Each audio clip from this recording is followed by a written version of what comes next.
बौद्ध धर्म के संस्थापक गौतम बुद्ध ने सांसारिक सुखों का त्याग कर एकांत में दिव्य ज्ञान को प्राप्त किया। गौतम बुद्ध ने जंगल में रहकर दिव्य ज्ञान को हासिल किया और बिहार के गया में बोधि वृक्ष के नीचे रहकर कठोर तपस्या के बाद उन्हें ज्ञान प्राप्त हुआ। गौतम बुद्ध के बचपन का नाम सिद्धार्थ था। अपनी कठोर तपस्या के बाद वे सिद्धार्थ गौतम बन गए। गौतम बुद्ध के अनमोल विचारों से आपका जीवन बदल जाएगा। गौतम बुद्ध इन विचारों में जीवन के सूत्र छिपे हैं। किसी काम की शुरुआत नहीं करना और सागर तय न करना, इन्हीं दो कारणों से व्यक्ति सफल नहीं हो पाता है। ठीक इसी तरह से मुश्किलों से घबराकर बहुत लोग काम को अधूरा ही छोड़ देते हैं। इसलिए अगर आपको जीवन में सफल बनना है तो अपने आप में पॉजिटिविटी रखें और निडर होकर काम करें। आलसपन और कामचोरी से जीवन बर्बाद हो जाता है। वहीं सुखी और खुशहाल जीवन जीने का एकमात्र तरीका है मेहनत। इसलिए मूर्ख लोग बेकार और बुद्धिमान मेहनती कहलाते हैं। इसलिए जीवन में सफल बनने या कुछ हासिल करने के लिए मेहनत जरूरी है। गौतम बुद्ध ने कहा है, मेहनत करो क्योंकि मेहनत के बिना कुछ नहीं हासिल होता है। बुद्ध ने कहा है, जैसा हम सोचते हैं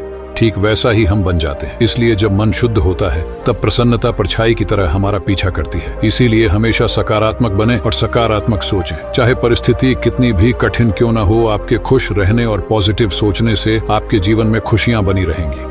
व्यक्ति के सोच से जीवन बदल सकता है और बिगड़ भी सकता है। कहा जाता है कि आपकी सोच का निर्माण 5 इंद्रियों आंख, कान, नाक, जीभ और त्वचा से होता है। इसीलिए खुश रहिए और अच्छा सोचिए। गौतम बुद्ध ने कहा कि जंगली जानवर के मुकाबले एक कपटी और बुरा मित्र अधिक खतरनाक है, क्योंकि जंगली जानवर जब हमला करता है तो वह आपके शरीर को चोटिल करता है, लेकिन बुरा मित्र सीधे आपके मन पर घाव करता है। इसलिए कहा जाता है कि जैसी आपकी संगत होगी आप भी वैसे ही बन जाएंगे। बुद्ध कहते हैं कि व्यक्ति को हमेशा अच्छी संगत में रहना चाहिए। गौतम बुद्ध कहते हैं कि आज में जिए और भविष्य की चिंता न करे। इसलिए व्यक्ति को अपने मन में वर्तमान क्षण को केंद्रित करना चाहिए, क्योंकि यही दुख और चिंताओं से मुक्ति पाने का मुख्य मार्ग है और यह आपको शांति की ओर ले जाता है। भविष्य की चिंता हमेशा आपको परेशान और चिंतित करती है, लेकिन अगर आप वर्तमान में जिएंगे तो आप अपना आज सुधार लेंगे। गीता में नित्य कर्म, नैमित्त कर्म, काम्य कर्म, निष्काम्य कर्म, संचित कर्म, निषिद्ध कर्म आदि जैसे कई तरह के कर्मों के बारे में बताया गया है। लेकिन क्या कर्म का प्रभाव व्यक्ति पर पड़ता है, और सबसे अहम प्रश्न कि कर्म क्या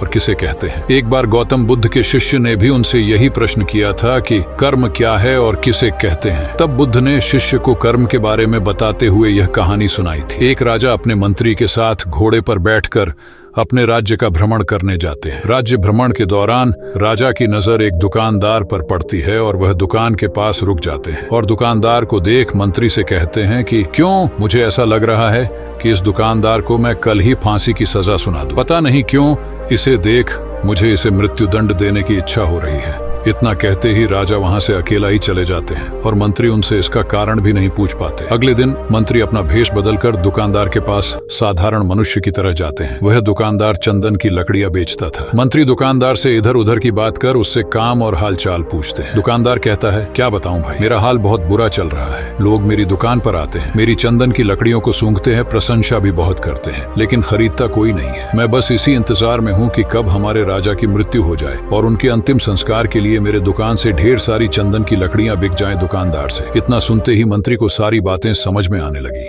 वह समझ गए कि आखिर क्यों राजा के मन में इस दुकानदार के प्रति नकारात्मक विचार थे। मंत्री ने दुकानदार की बात सुन उससे थोड़ी चंदन की लकड़ियां खरीद ली। लकड़ियों की बिक्री से दुकानदार भी खुश हो गया और तुरंत मंत्री को लकड़ियां दे दी। राजा के पास पहुंचकर मंत्री ने उनसे कहा कि आप जिस दुकानदार को मृत्युदंड देने की सोच रहे थे उसने आपके लिए भेंट स्वरूप चंदन की लकड़ियां भेजी है। ये सुनते ही राजा खुश हो गए और सोचने लगे कि बेवजह मैं उस बेचारे दुकानदार के बारे में बुरा सोच रहा था। राजा ने मंत्री से चंदन की लकड़ियां लेकर सूंघी, जिससे बहुत ही अच्छी सुगंध आ रही थी। राजा दुकानदार की लकड़ियों से खुश होकर उसके लिए कुछ सोने के सिक्के भिजवाता है। अगले दिन मंत्री दुकानदार के पास जाकर कहते हैं कि ये सिक्के तुम्हें राजा ने भेंट स्वरूप दिए हैं। दुकानदार सोने के सिक्के पाकर खुश हो जाता है और मन में सोचता है कि मैं कितना गलत था जो राजा की मृत्यु के बारे में सोचता था। वह तो कितने दयालु हैं। गौतम बुद्ध कहानी को समाप्त करते हुए शिष्य से कहते हैं, हमारे काम, भावनाएं और विचार ही हमारे कर्म हैं। मन बहुत चंचल होता है, इसलिए वह अशांत रहता है और मन में जब तक अशांति रहेगी व्यक्ति हजारों सवालों से घिरा रहेगा। व्यक्ति को जब तक मन में चल रही सवालों के जवाब नहीं मिलेंगे उसका मन अशांत ही रहेगा। लेकिन मुख्य प्रश्न ये है कि मन को नियंत्रित कैसे किया जाए और मन को कैसे समझा जाए। गौतम बुद्ध की इस कहानी में मन को जानने के लिए 6 चरणों के बारे में बताया गया है। शुरुआती 5 चरणों को जाने बिना आप मन को नहीं समझ सकते हैं। एक बार एक व्यक्ति गौतम बुद्ध के पास गया और पूछा कि मन को नियंत्रित करने का पहला चरण क्या है। बुद्ध कहते हैं, अपने मन को समझने का पहला चरण है इसके द्वारा दिए गए लालच की व्यर्थता को देखना, क्योंकि जब मन अनशांत होता है तो कई तरह के लालच देता है। जिसने मन द्वारा दिए इन लालचों को पहचान लिया, उसने मन को समझ लिया। फिर व्यक्ति बुद्ध से पूछता है, लेकिन हमें ये कैसे पता चलेगा हमारा मन हमें लालच दे रहा है और वह लालच व्यर्थ है? इसका जवाब देते हुए बुद्ध कहते हैं, अनुभव से। मनुष्य मन के लालच से जिस कार्य को अतिपूर्वक करता है उसमें उसे हानि ही होती है और हानि के बाद ही उसे अनुभव भी होता है। जैसे